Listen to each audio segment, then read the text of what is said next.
Missed an episode of your favorite podcast? Choose from over a decade of content in our archives, not just the latest episode. All free at GCNlive.com. This is your call to action. Get prepared, America. Economy, survival, energy, disasters.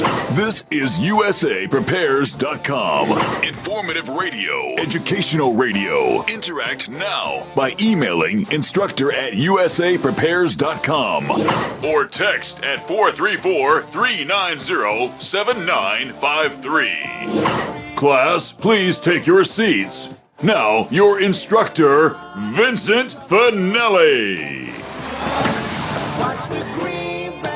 Everyone all set? Cocked? Locked? Here we go. You dial said correctly to usaprepares.com. We're delighted you're here. We broadcast 2 hours from high atop the Missouri Ozark Mountains. If you'd like to call us, 866-582-9933, 866-582-9933. And if you'd like to take us with you as you travel, we have a listen line. Actually, we have a bunch of listen lines, but here's one of them. 605-477-3249. 605-477-3249. Nathan's engineering the broadcast in Minnesota. I'm Vincent Finelli. Captain John Reagan's with us. Welcome, Captain John Regan. Good morning, Vincent. Hey, John, it's great to hear your voice. It's nice to not be in the obituaries yet. Yeah. You're absolutely right about that. So, John, you've got a tremendous lineup for us in today's class. Why don't we start with where you're going to be this weekend coming up, September 30th through October 2? Well, we're having the Hear the Watchman Conference. This is the second installment of it. The first was in Dallas back in March. This time it's in Knoxville, Tennessee. It starts at noon on the 30th, going through Sunday. And I am the first speaker on Saturday morning, so you might want to be praying for the audience about that time. And that's Eastern time, by the way, 9 o'clock, so it's 8 o'clock Central. And I know traveling for events like this is tough for people, but they have come up with a virtual streaming ticket. It's not live streaming because there's always challenges in trying to do the coordinated live streaming. So it's about a 3-hour offset, and it should be one of the better ways of watching. And you can get that for just $29.99 a ticket. That was the early bird pricing. So if you go to the website, you'll see that the pricing is now $39.99. However, if you use the promo code Regan, that's RAGAN, there's no E's, that will get you the $10 off, and you can still get the early bird equivalent pricing.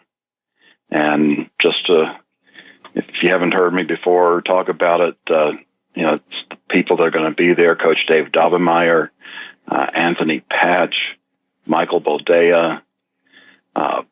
Marzulli, Josh Tolley, Dr. Michael Lake, Russ Dizdar, and Pastor Paul Begley. And they also have John B. Wells there doing MC duties on Saturday and Sunday. There's no duds in this conference. And believe me, the information is well worth the $30. Okay, that sounds great. I won't be able to be there because looks like I'm going to be at an event as well.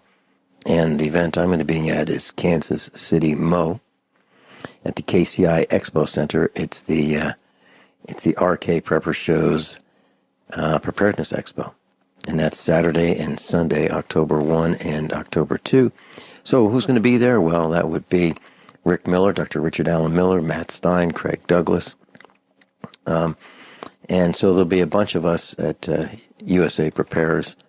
We'll be able to spend some time with you, entertain your questions, hopefully help you with whatever advice and counsel we may have and bring to the table. Also, there are plenty of gun shows coming up this weekend, October 1 and 2, Wichita, Kansas. That's the RK Gun Shows. Farmington, Missouri, RK Gun Shows. And Murfreesboro, Tennessee. Those are all on October 1st and 2nd. And I'll tell you what, RK's got a lot of shows. They've been running 3 gun shows a weekend. That's incredible, absolutely incredible. So, John, I'm at the financialstateoftheunion.com. Where would you like to begin? Well, let me just say one other thing. On the virtual streaming, you have 30 days. So if you're not there to watch it that weekend, you've still got time the rest of the month. But we're going to pick up with, I've entitled the link, They Probably Vote Democrat. Wow. I wonder why you said that. Well, if you've been seeing any little bit of the news, you know that Apple's released their latest iPhone, the iPhone 7, and this one does not have a headphone jack. And somebody decided to put up a hoax video showing how you can drill a headphone jack into the iPhone 7. And apparently some people are just dumb enough to believe that, and they've drilled in and destroyed their nice, expensive iPhone. Yeah, it's hysterical because it shows that you need a 3.5 millimeter drill, and here's where you put it, and you just drill this hole into your iPhone case, and magically, it would allow a connection to your headphone jack. It's idiotic. It's absolutely idiotic that this would work. But evidently, we have some people in the United States and maybe across the world who would fall for this.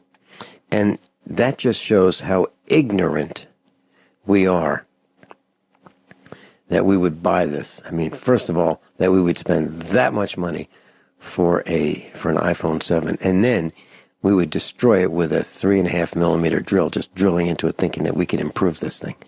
Unbelievable. So we don't understand electronics, and how is that possible? How is that possible that somebody would think that would work? It's beyond me, absolutely beyond me. Maybe somebody could put a video up showing how putting sugar in your gas tank will help improve mileage.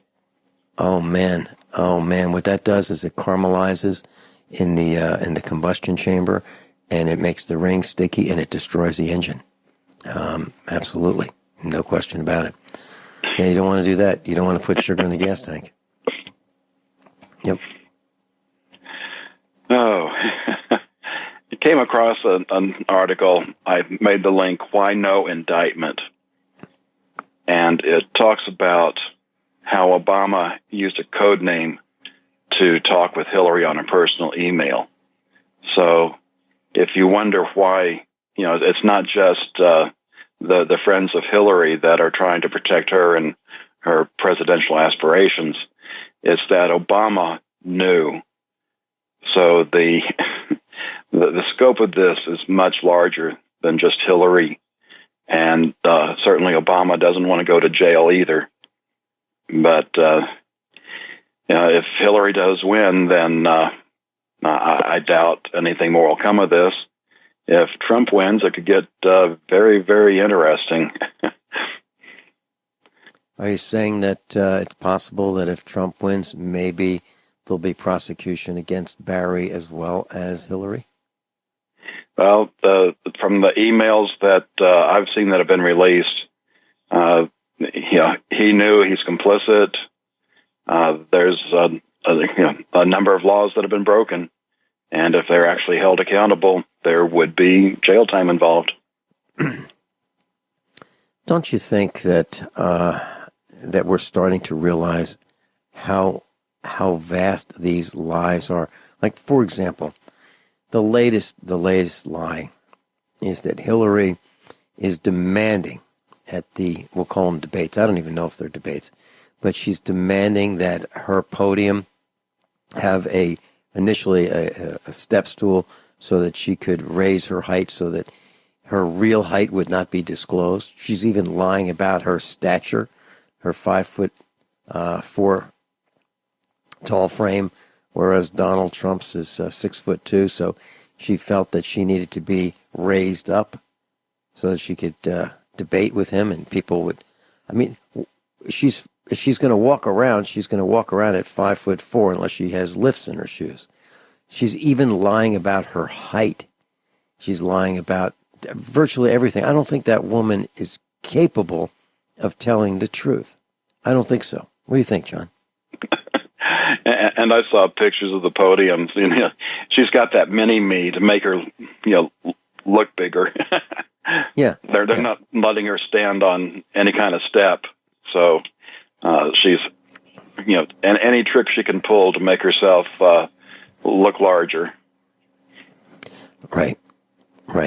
And so if she's willing to do that, can we trust her to represent the United States? Could we trust her to represent us in discussions, in negotiations, in anything at all? My answer is absolutely not. I wouldn't trust her to tell me what time it is. Really. Nor her husband. Nor anyone else at the White House. And John, when you think about this, what about all of these White House spokespeople? What about them? They have to be natural-born liars who are further trained to lie and spin even more. So why does the press even go to the White House?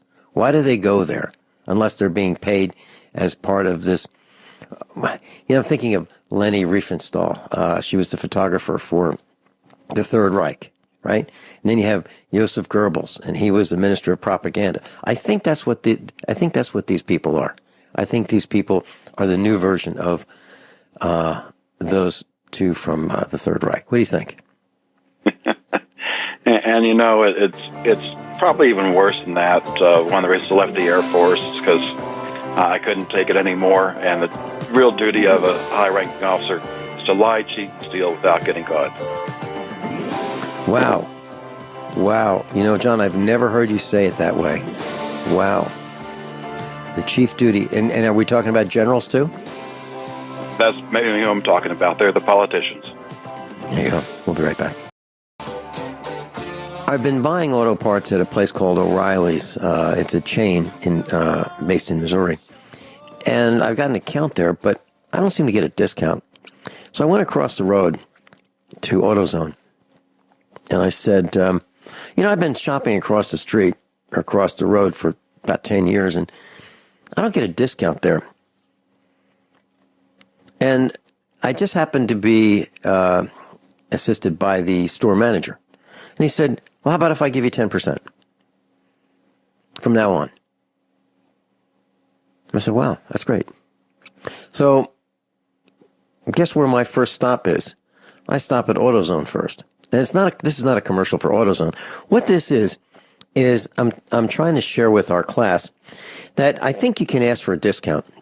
So if you happen to be a repeat customer and you're not getting the attention you need, or you don't think you're getting the pricing that you should get, try their competitor and mention that you shop at across the road. And by the way, can you get a discount if you switch? And so 10% is 10%. And I'm delighted. So that's where we shop. That's the first place we go for auto parts now, because they are more interested in our business than O'Reilly's is. Just want to share that with our class. And I'm not just talking about auto parts. I'm talking about everything.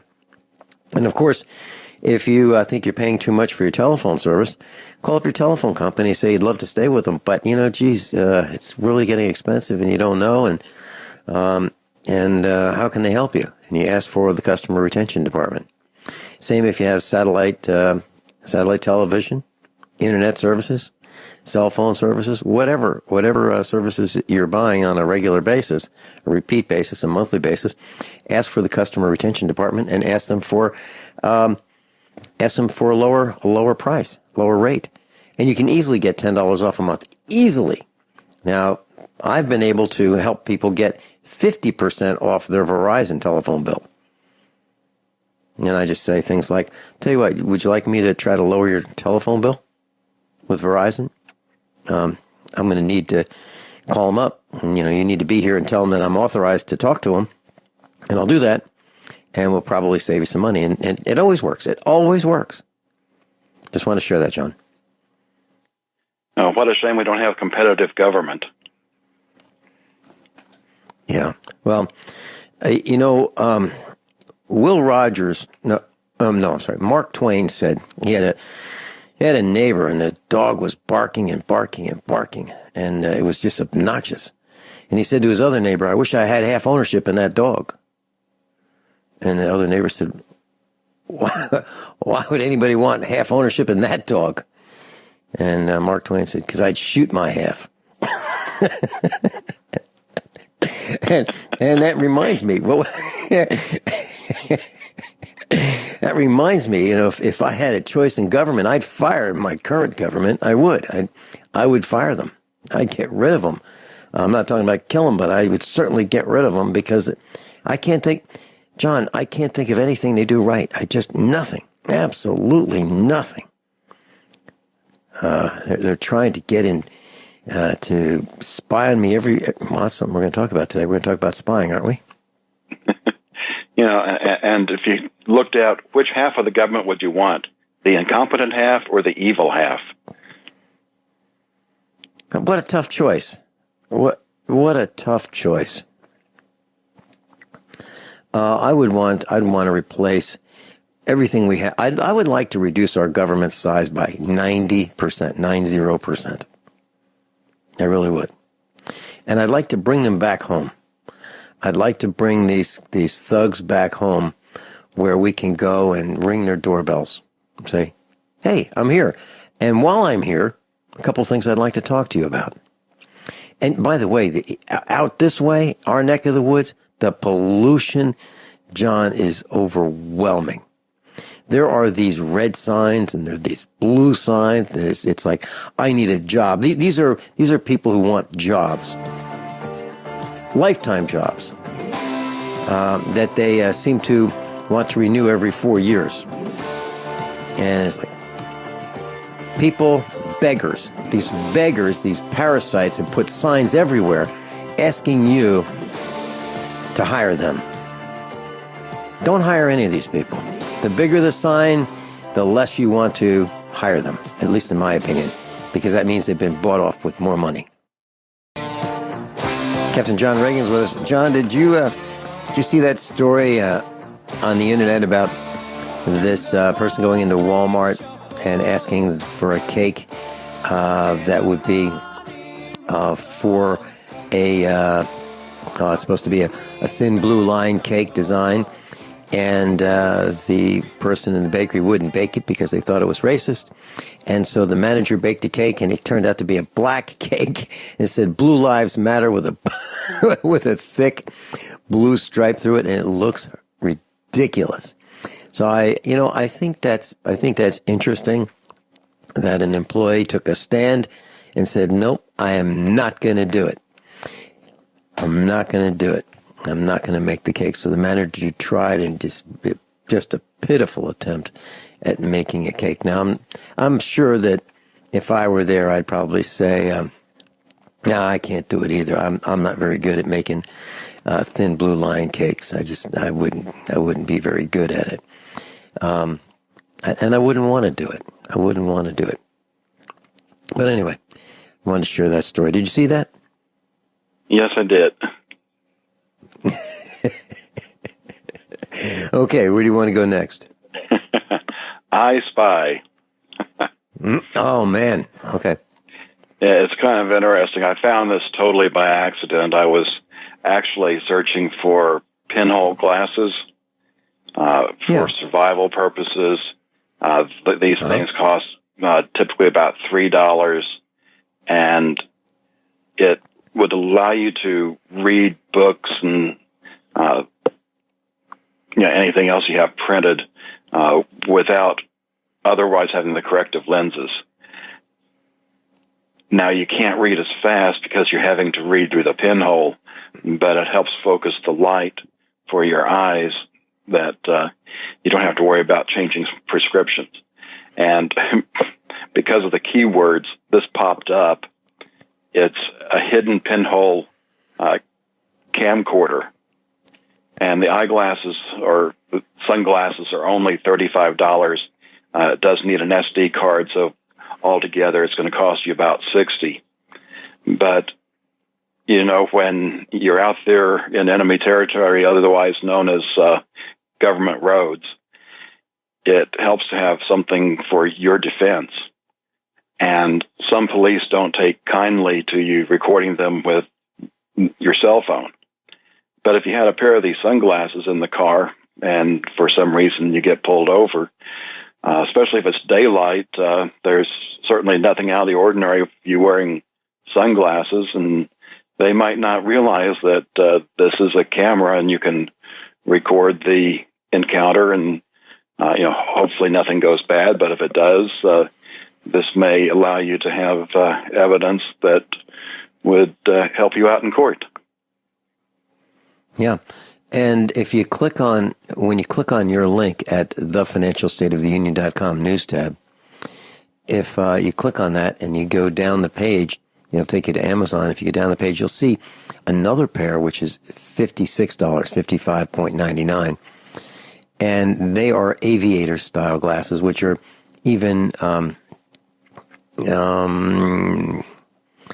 harder to detect that these would be spy glasses, I would think. And what a great idea! And I wonder if the government is using these now to record us. But the bottom line is, I just don't like being recorded. I think it's an invasion of our privacy, and I have a feeling that more and more people are going to have fun recording more and more things. And what a nuisance! What a nuisance! And John, that's why I don't want to go out very much anymore. I just don't want to do it. And I think I'm going to limit the amount of exposure that I have in public speaking. I'm going to cut that down because of things like this, because of people who, even when I tell them that I don't want them to record these seminars that I give, they do it anyway. They do it anyway. And I've even threatened that, well, I wouldn't say threatened. I've promised that if someone records me, I'll just leave right then and there. I'm out of there. And I don't like it. I don't like it. We've lost that sense of decency. We've lost that sense of respect. We've lost that sense of being polite. I mean, would a person go into another person's house and just set up a video camera in their living room? Would you do that? Well, taking pictures, and that's kind of what it's like. What are your thoughts, John? Unfortunately, the surveillance is bad, and it's getting worse. And the Internet of Things is going to just drive that up even more. Speaking of annoyances, we think of parking tickets as a little bit of annoyance. You got a little fine to pay, but guess what? It's being stepped up to a new level. I got a new parking ticket, and apparently these are being used in a couple of cities already. It's a big yellow device that they stick on your windshield, and it's got super suction cups, so you cannot get it off of your windshield without first paying the fine, and then you've got a couple of days to get the device back to your friendly local government.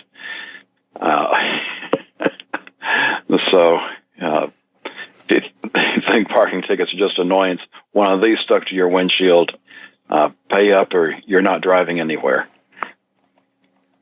John, to describe this thing to the class, this is within a few inches in size of the entire size of your windshield. If I'm looking at it, and there's probably 2 or 3 inches that are, this is like a fold in half device, kind of like the size of a large briefcase. And it has hinges in the middle, it looks like. And so it unfolds and sticks to your windshield. You have a couple inches at the top, a couple inches on either side of the windshield, and a couple inches for your windshield wipers to clear this thing when they are fully retracted. You can't see out the windshield when this is deployed. And so who's doing this? Well, it's called a barnacle. Maybe that's what we should call politicians, barnacles. They're using them in Salt Lake City, Fort Lauderdale, I guess that would be Florida, and Allentown, I guess that would be Pennsylvania.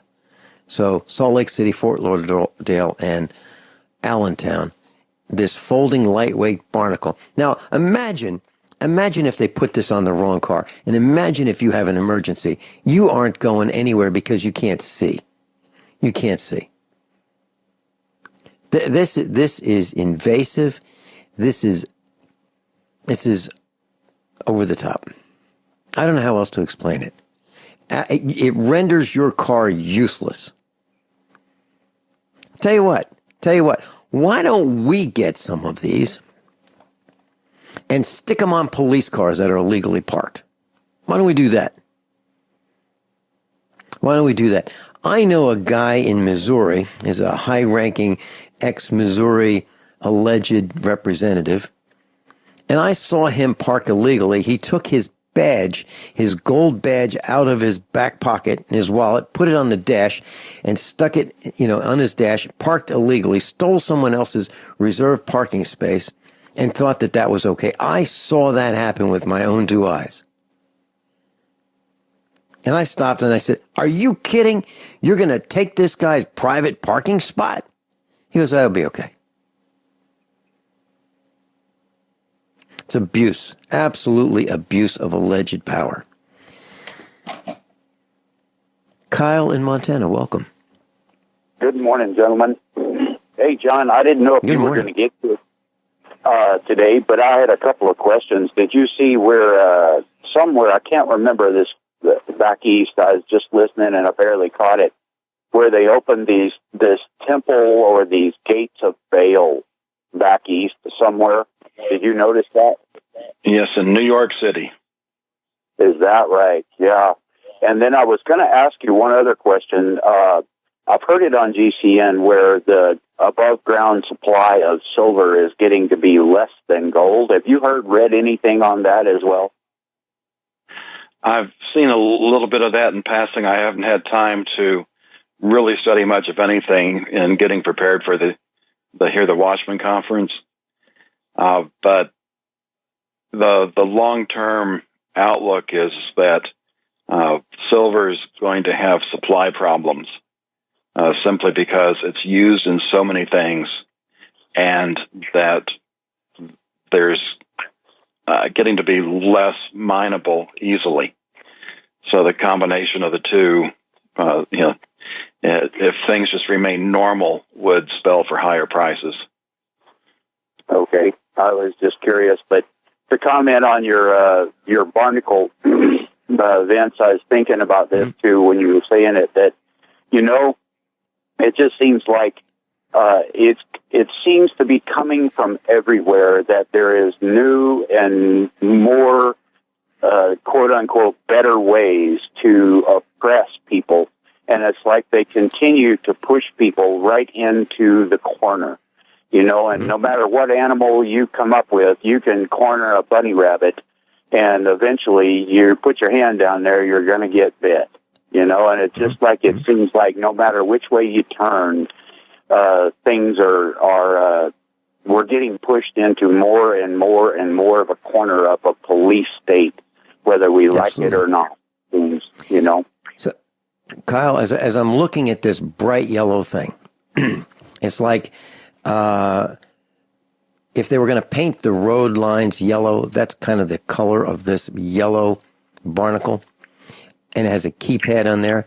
I wonder what would happen if someone accidentally used one of their stun guns on the keypad. I mean, not intentionally. No one would want to do that intentionally, but I wonder what would happen accidentally if that happened. I wonder if that would render this multi-$1,000 machine useless.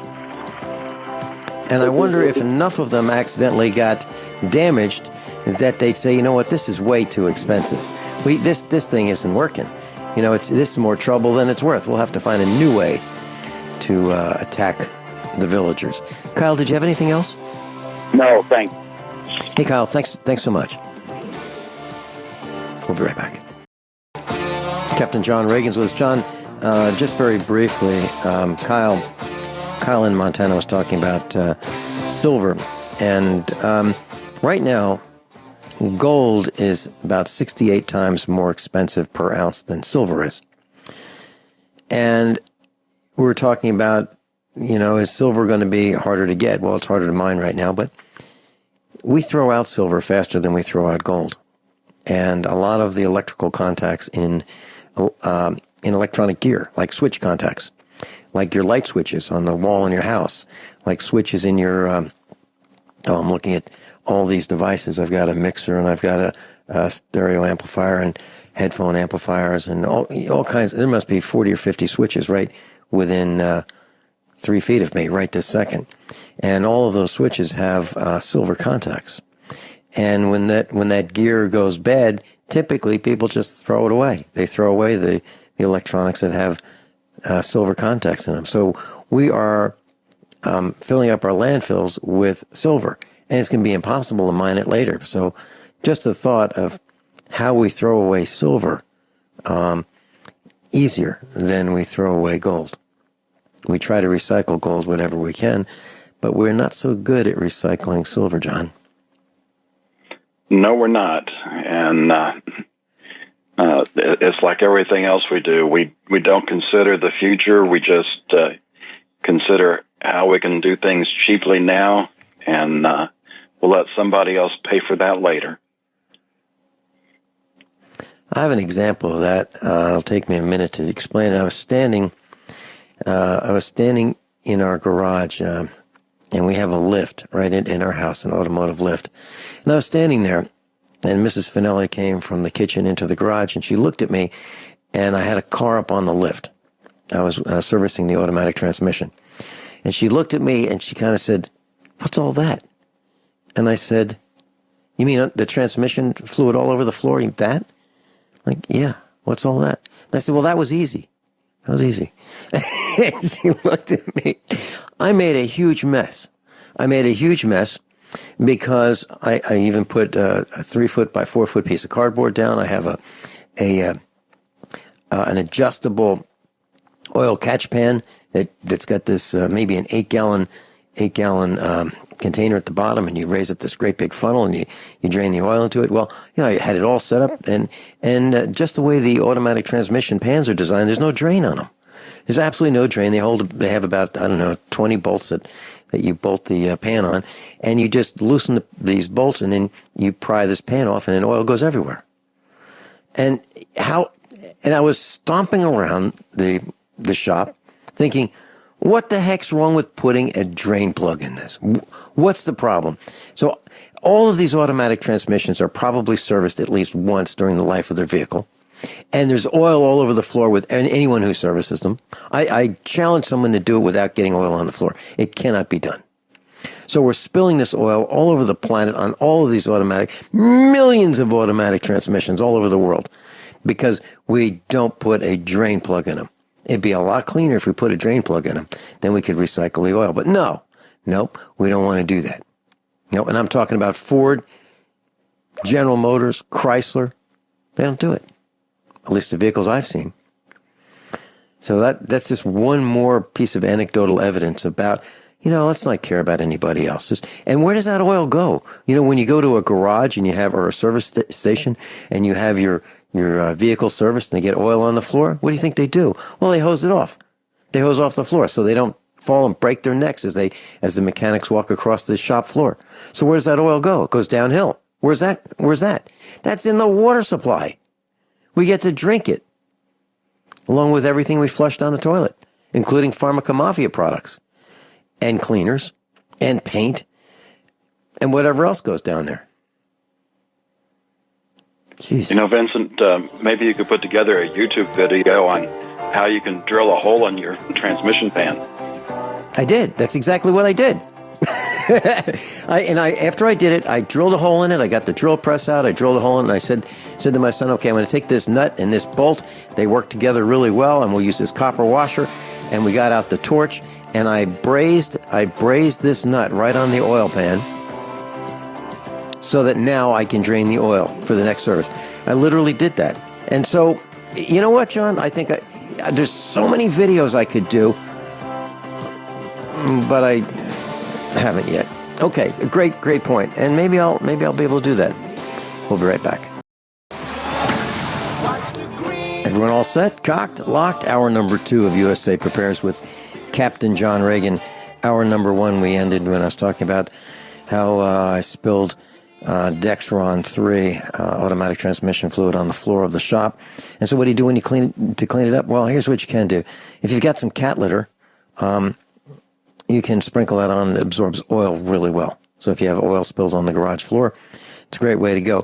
When I cut wood, I save the sawdust. I sweep it up and put it in a bucket, one of those 5-gallon buckets, and I put a lid on it. The reason I put a lid on it is if I don't put a lid on it, the cats will jump in there and pee in there. So, if I need wood filler, I can add some Elmer's glue or wood glue to the sawdust, and now I have some wood filler. So I try to reuse everything, but sawdust will absorb oil, and then you can throw it in the fire. That's what I do. We heat with wood, so in the outdoor wood furnace it goes. So I just wanted to share that. John, where would you like to start for hour number 2? Well, let's finish up the last link from hour 1, minding the mines. Okay. Oh, man. I've talked about salt before. It's a critical need for living. And, of course, in today's society, we get too much of it. But once the supply chain is gone, salt stands a very good chance of being worth its weight in gold again. And I've also commented about how if you don't have a ton of salt, that you're not really a prepper, and that ton is only enough to take care of 10 head of cattle for 10 years. And that's not even the human needs for you and doing things like preserving meats. So it's something you need to have stored up. And then after those 10 years, you have to think about where are you going to get your salt from? And there's a good chance the supply chain won't even be back in 10 years. Now, if you live near an ocean, you can always take ocean water and evaporate it and have salt available. However, I'm not sure 10 years is going to be enough time for the oceans to cleanse themselves to where you'd really want to eat what you would extract from there. So I was looking and I found this site and the links there. It's findthedata.com. And this page specifically covers salt mines. And in the United States, there are only 15 active salt mines. And if you look through the states, Louisiana, Texas, New York, Ohio, Utah, Kansas, Michigan, and Nevada. And of these 15 mines, only the one in Nevada is a surface mine. Now, has positives and negatives. Of course, it's open to contamination from things like geoengineering and Fukushima, but it also makes it easily accessible. Of course, if you're living on the eastern or middle part of the United States, that's quite a trip to get out there, especially if you no longer have gasoline-powered vehicles and interstate highways to do so. And the rest of these mines are underground mines. 4 of them employ over 200 people. The rest employ anywhere from a few dozen to in the low hundreds, low 100 really. And that kind of speaks to the technology that's being used in mining now. It's not like the old days in mining. They're using machinery and explosives, and they have the machinery to move the product, so they can do this type of mining work with a lot less people than they could in the past. So you have challenges. What does it take to get into the underground mine? How available is the salt in the mine? What kind of tools would you be able to have to extract the salt? And then you're going to want to be able to break that up and grind it down for your use. Of course, you can take blocks out for the animals to have a salt lick. It's just part of the consideration in your preparedness plans. Where are you going to get salt once your salt runs out? Very good question, John. And at your mentioning this well over a year ago, we decided that we would keep a ton, literally 2,000 pounds of salt or more, on hand at the farm. And what I do is I buy it when it's on sale. And I can get a 50-pound block for about $5, $4.99 with trace minerals in it. And that's what we feed our cows. So we're a little less than a ton right now in stock right here at the farm. And we're going to get some more. But, I do wait for it to go on sale. And you're talking about the supply chain. I wanted to get, recently I wanted to buy a couple shock absorbers for the front of a YJ Jeep. Now, that'd be a Jeep Wrangler, and the YJ model was built 1987 through 1995. They made about 500,000 of these Jeeps, all the same from 1987 to 1995. And all I wanted to do was buy 2 front shock absorbers, a common part. And I couldn't find them over the weekend. I made some calls. They weren't available. So, you can order them. You can have them at their convenience. But in terms of getting them at your convenience, no. And that's a common, there's 500,000 of these Jeeps were made, of this specific type Jeep. And I'm sure the shock absorbers were used in other vehicles as well. And what I'm saying is we are seeing supply chain cracks, no question about it. And it's getting worse. It's getting worse. So I'm here to put another exclamation point on what you just said. And I haven't really explored it, but this site has information for a lot of different mines. So say you want to find out where the nearest silver mine is, you could search for that. You can search for coal. You can search for a large number of things that you may want in the future. Now, the question is how are you going to get there, extract it, and transport it? But it helps to know where to look first.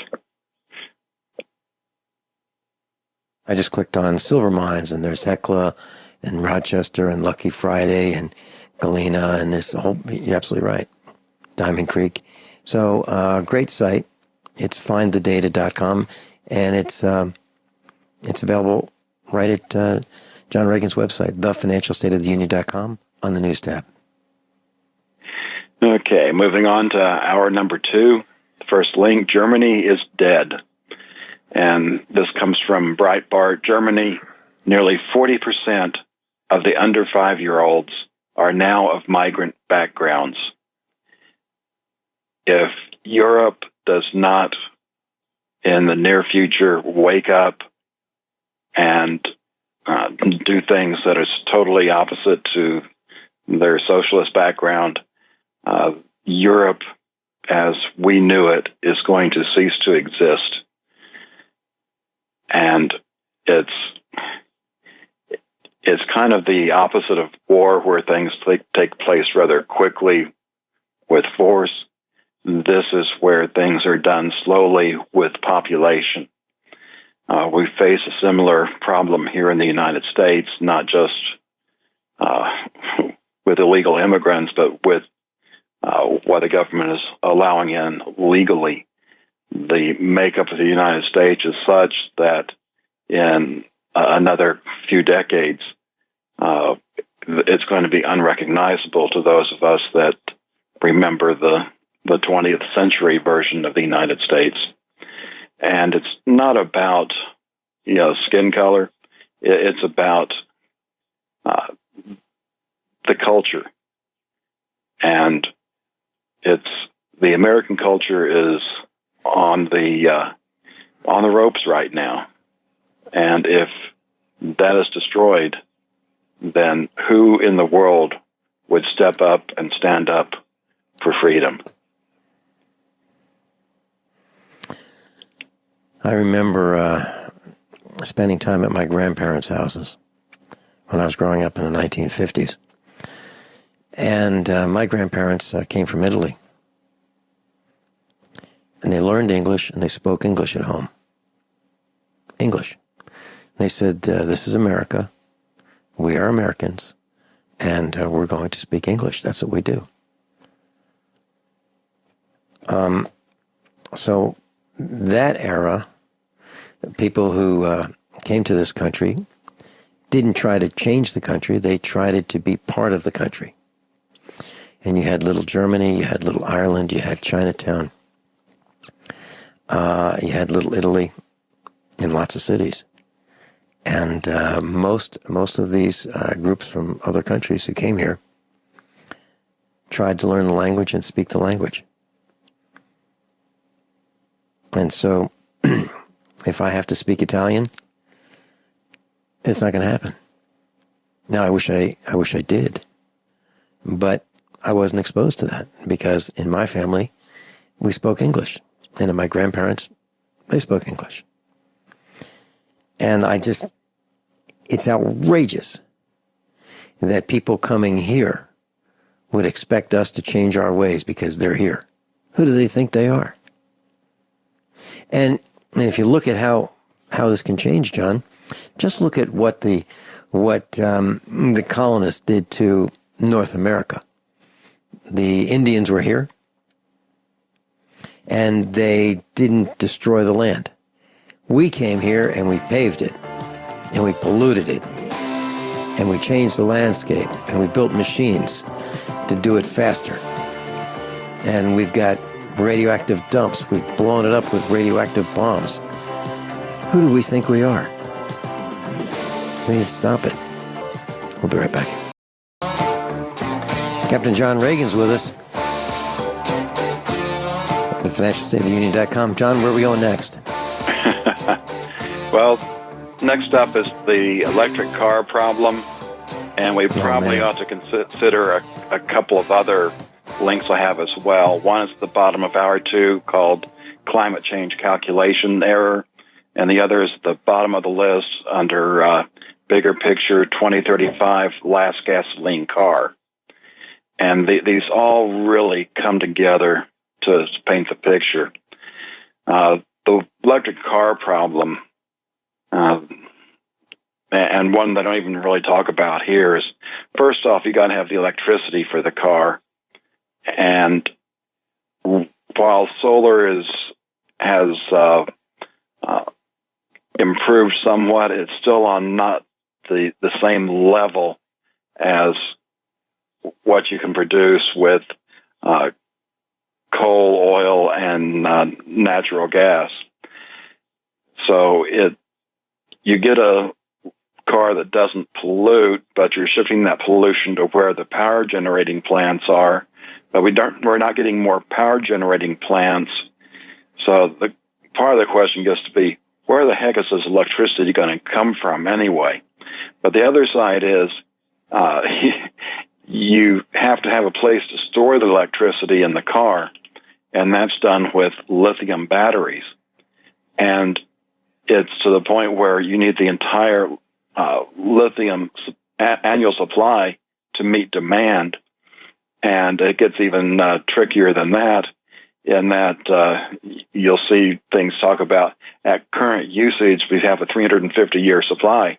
Well, again, that's current usage. When you try to add virtually, or actually by 2035, 100% electric cars, you're not using the same amount as today. You're using a whole larger amount, which says, okay, we don't really have a 350-year supply. But to really hit the absurdometer, the the leftists of the world, and that includes our Marxist Pope, is on this climate change kick where they want to control your lives and not allow you to use any carbon-based fuel. Well, it turns out that the formulas they used in their model were borrowed from electronics, and that this feedback mathematics that was in there doesn't really lend itself to be used with the climate. So all these predictions are wrong, and they like to call those that don't like their agenda science deniers, but these math deniers, are they going to admit that these models are wrong and that just correcting the math in it will achieve all the goals that they want to do with their severe restrictions on our lives? I kind of doubt that's going to happen, but perhaps if we can get this information out about how the math was wrong, perhaps the peasants will get upset enough to force their governments to, start making a little sense for a change. Vincent? When I was studying at the university back in the 70s, I was very interested in electricity. And I learned back then that about half of the energy in what we use to create electricity is lost in the generation of electricity and the transmission of electricity. So if we think that these devices that use electricity are clean and aren't polluting, that's absolute nonsense. Absolute nonsense. Anyone who lives near a power generation plant that uses coal can see the smokestacks are spewing out pollution. You can see the amount of pollution coming out of those gas turbine systems as well. And you can see the heat coming out of the cooling towers of the nuclear power generation systems. So there's a lot of waste in power generation and transmission, and half of it is wasted or lost in the generation and transmission of electricity. So these electric cars are not pollution free. And I think, if I'm not mistaken, a gasoline-powered car wastes about the same amount as the electrical power generation and delivery system. We'll be right back. Captain John Regan's with us. John, just as a quick aside, I've been seeing pictures of Hillary Clinton in the news for months and months, and I got to tell you that there are pictures of her, images of her, where she's got lots of wrinkles, lots of makeup, fewer wrinkles, bags under her eyes, no bags under her eyes. It's like you don't see very many images that are consistent of her.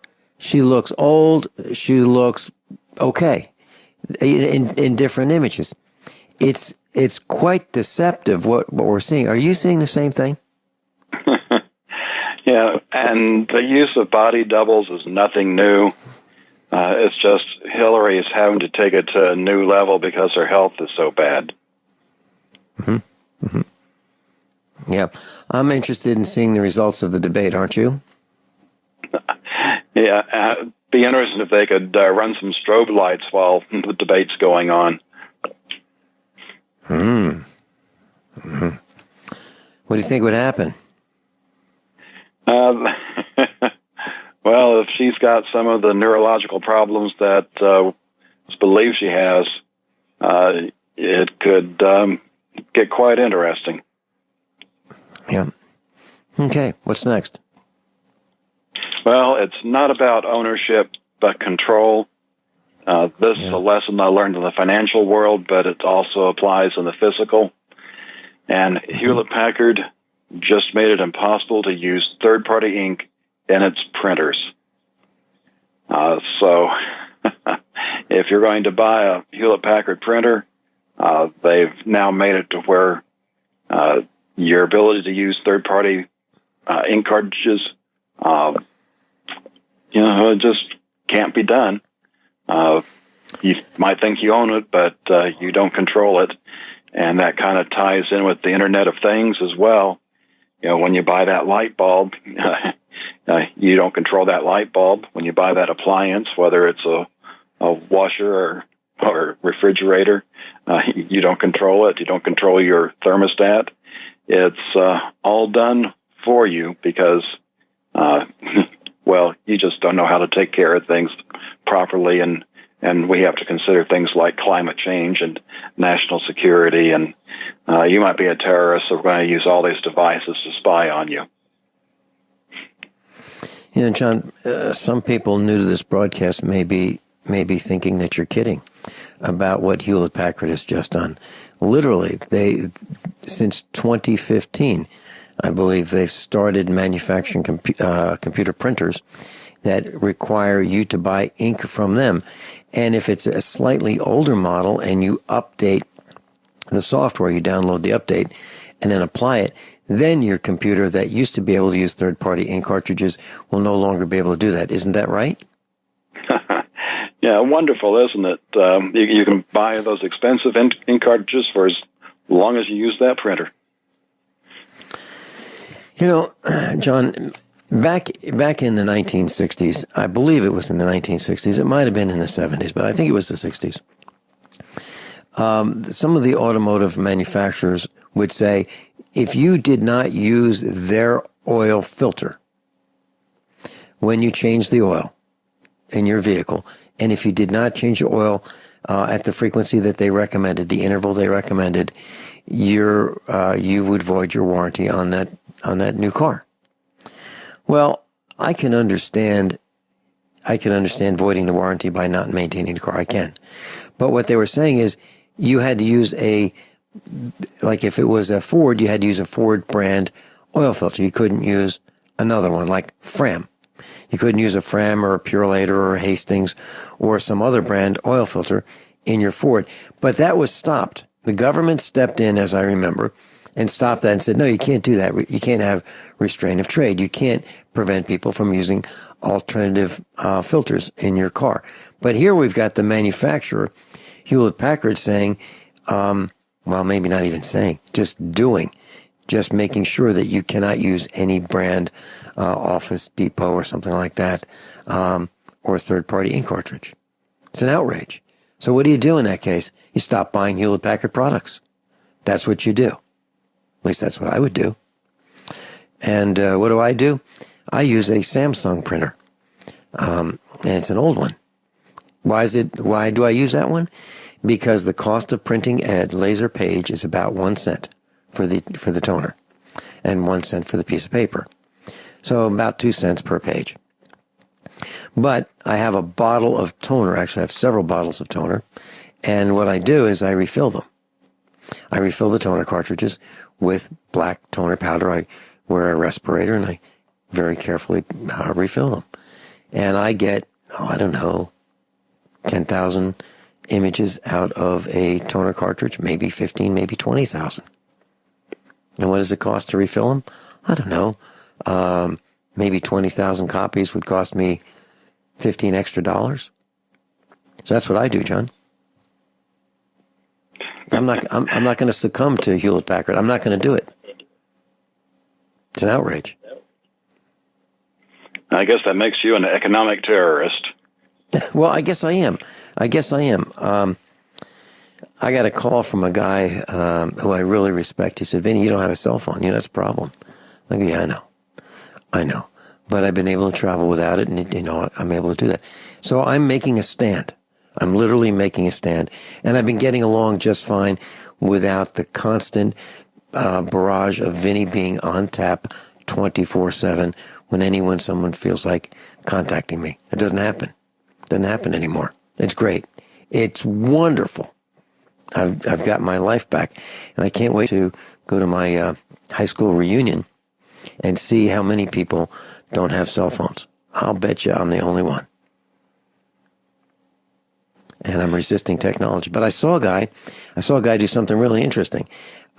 He wanted to create a bill of sale, and he just, from his phone, he clicked on his phone, downloaded a bill of sale, printed it on the printer in his house, ran in his house, picked out a copy of it, filled it out, took a picture of the bill of sale that he just printed that was signed with his smartphone, and created a PDF file from it, and then emailed it. Pretty cool.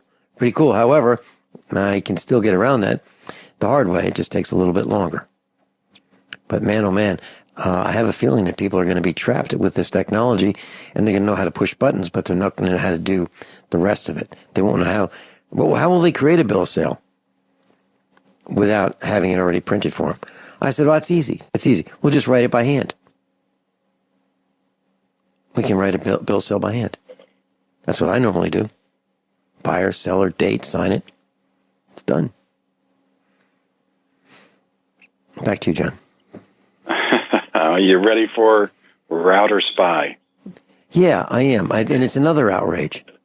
MIT is at it again. They've developed an emotionally intelligent system that uses radio waves to measure your emotion. It's being included in wireless routers, Internet of Things devices for the smart home.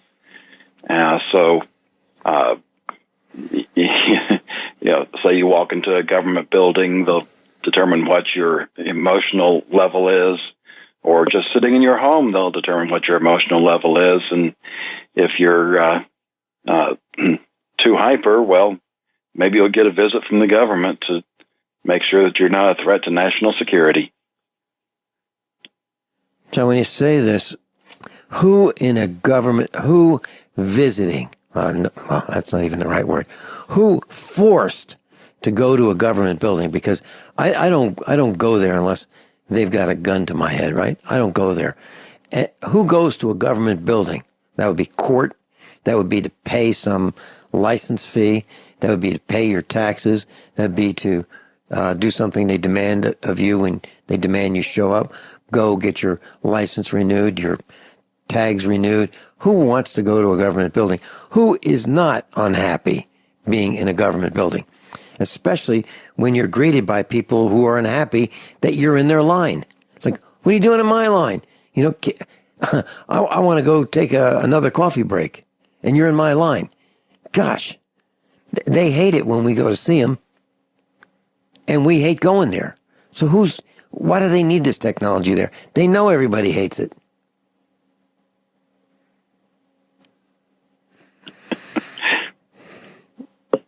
Were you trying to hit my buttons today?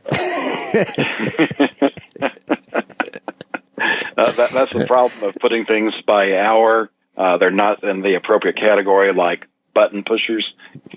Yeah. Well, John, I remember years ago when I lived on the East Coast, going to DMV, Division of Motor Vehicles, for, paperwork.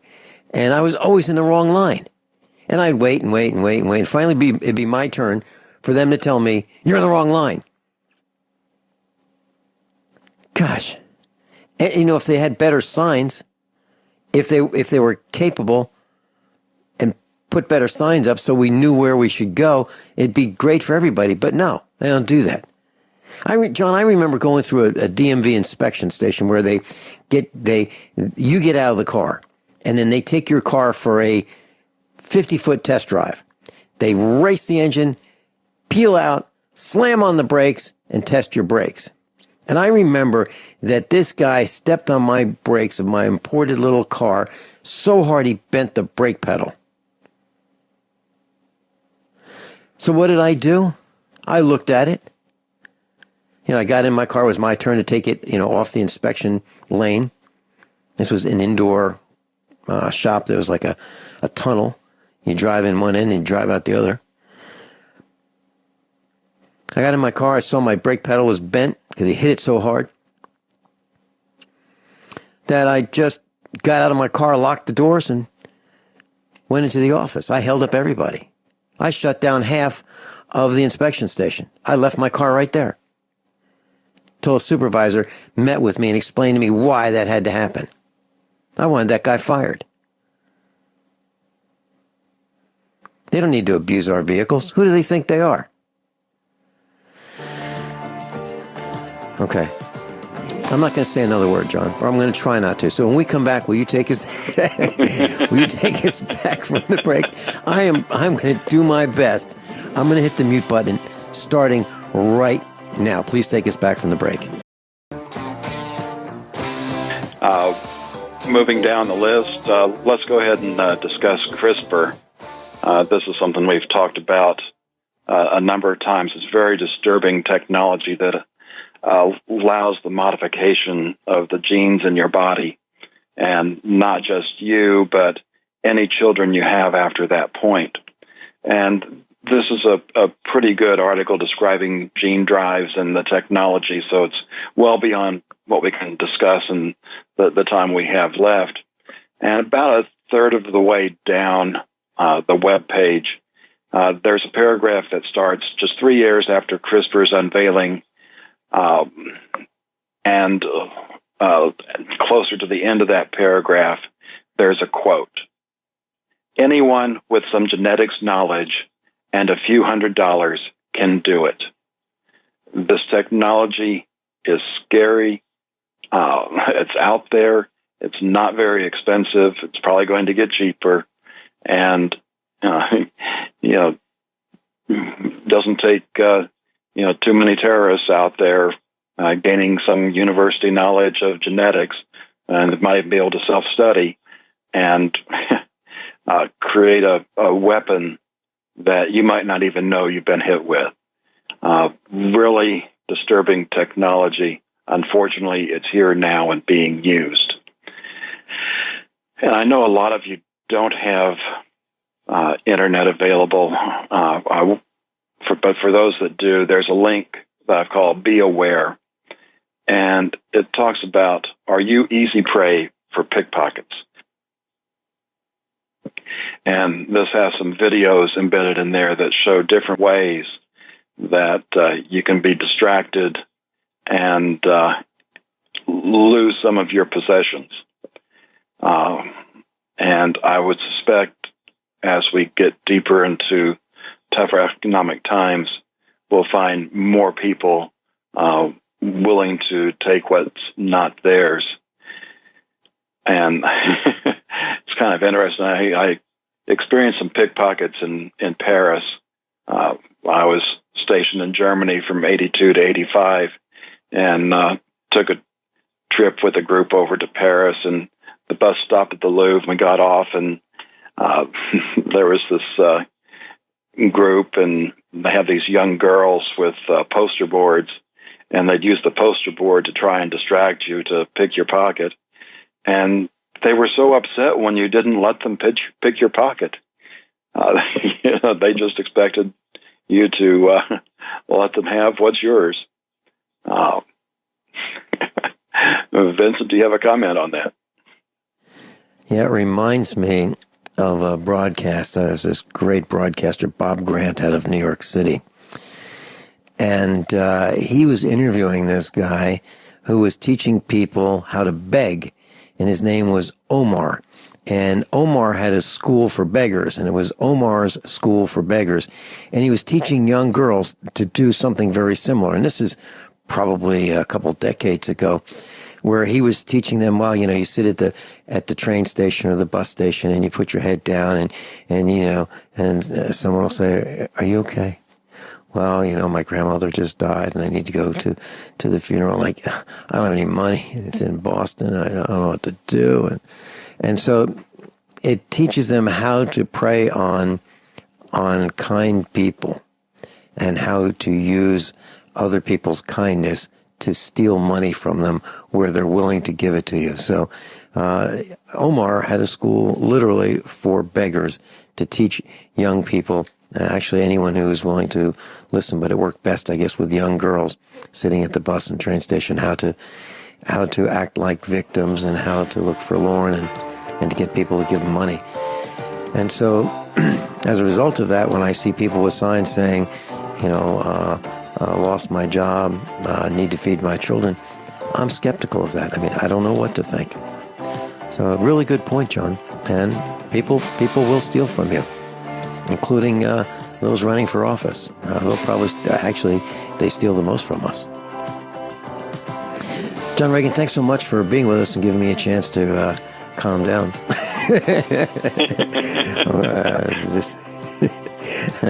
Yeah. Captain John Regan, thefinancialstateoftheunion.com. He's here every Monday. John, thanks so much, and have a wonderful show this weekend.